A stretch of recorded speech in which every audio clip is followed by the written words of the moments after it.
André Silver Conan. En pleine campagne de dénigrement vis-à-vis du jeune Jean-François Kouassi, André Silver Conan nous a fait une grosse révélation dans cette affaire de fraude au niveau des douanes. Je vous demande de partager cette vidéo, qu'elle arrive jusqu'à Saleh Tchemoko, notre journaliste d'investigation, qu'elle traverse même jusqu'à aller jusqu'au gouvernement et que tout le monde soit d'accord avec Jean-François Kouassi. Parce que les fraudes qui se passent au niveau de l'administration, c'est une réalité et les preuves foisonnent partout sur les réseaux sociaux et dans les journaux. Voyez, petite anecdote, en 2024, il y a eu un scandale qui a éclaté sur la vente présumée de concours. Un informaticien du ministère avait été arrêté dans ce sens parce que, selon les investigations qui avaient été faites alors par Ivoire Hebdo, ils avaient pris de l'argent à des gens et espéraient glisser leur nom dans la liste définitive qui devrait être publiée. Sauf que voilà, les mécanismes qui avaient été mis en place par la ministre, on les a empêchés d'introduire ces noms. Il semble que c'est une pratique qui existait auparavant. Petite anecdote, le petit frère direct de la ministre, comme les gens le disent en Côte d'Ivoire, même père, même mère, avait été accusé au cours de cette enquête. Il a fait la prison et la ministre n'a pas accepté d'intervenir. Ça a même créé une crise selon les informations qui m'ont été fournies par mon journaliste qui a suivi l'affaire.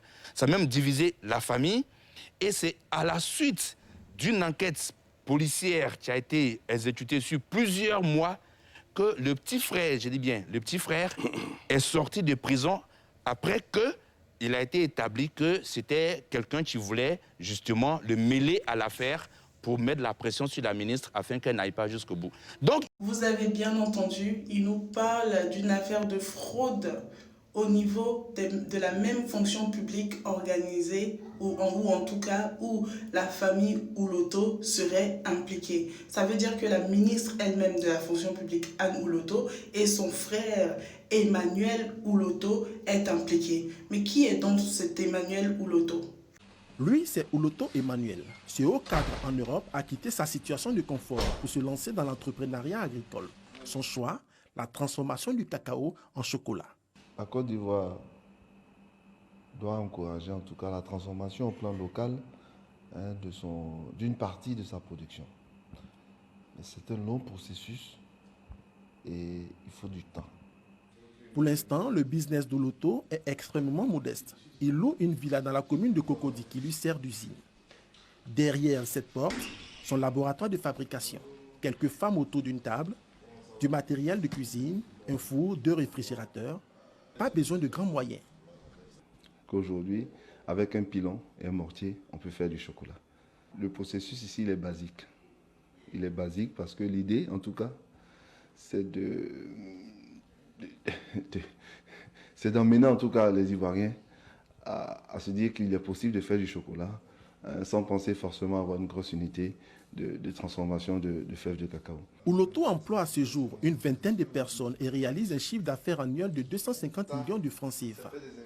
Un petit chocolatier qui a une fabrique de chocolat à l'échelle micro-échelle, dans une petite cuisine qui lui rapporte plus de 200 millions par année. Est-ce que ça, c'est pas une manière de cacher le réseau de fraude qui se passe au niveau de l'administration des douanes? Recherche, je suis tombée sur l'enquête de Silver Conan qui aujourd'hui défend Anne Ouloto, mais avant était un journaliste d'investigation et lui-même a investigué sur cette situation et vous n'allez pas en croire à vos oreilles.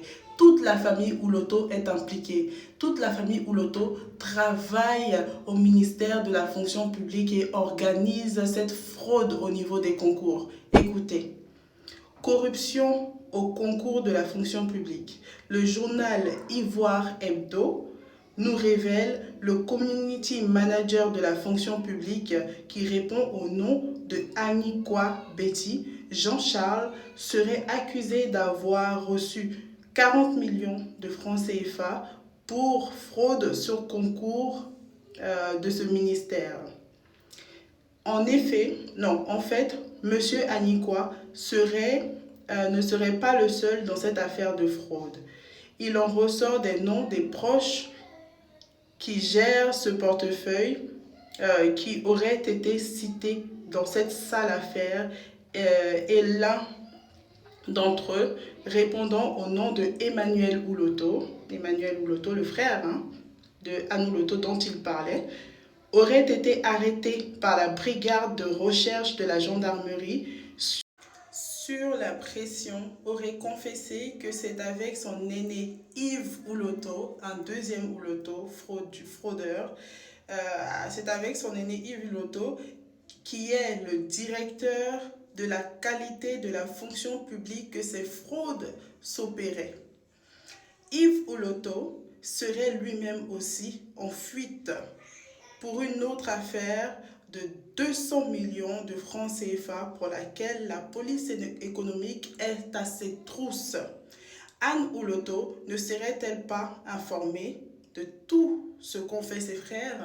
Voilà, si cette vidéo peut servir dans le cadre de la plainte de la ministre Anne Ouloto contre le jeune Jean-François Kouassi, parce qu'il est prouvé que les Ouloto ont fraudé au sein de la fonction publique. Son frère en a même fait la prison et il y en a un second, Yves Ouloto, qui est actuellement en cavale. Donc, on a assaini pas mal de concours en brisant de normes cartels où des individus faisaient fortune sur le dos des citoyens à la recherche d'un emploi. C'est une réalité.